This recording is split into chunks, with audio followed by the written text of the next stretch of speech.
Ayan, maluluto na siya. Yan yung unang gata. Ay, sorry, yung pangalawang gata. Iniiga ko muna. Pag naiga na yung yung pangalawang gata, saka ko ilalagay yung unang gata.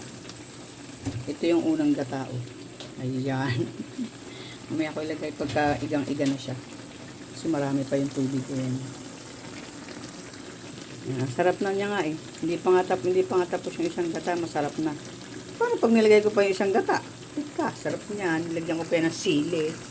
Siling pula. Ayan, ewan ko lang kung maanghang yung sili na yan. Ayan yung tanglad. Ang laki.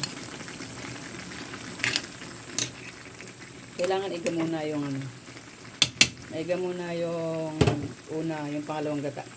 Pinapaiga ko muna yan para mas masarap. Kailangan maluto muna lahat. Meron pa yung taba ng baboy. Ay, masarap talaga yung grabe. Kulo pa mo. Ayan, kumukulo.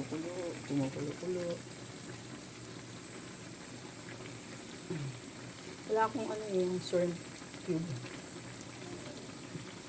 Ayan. Thank you for watching.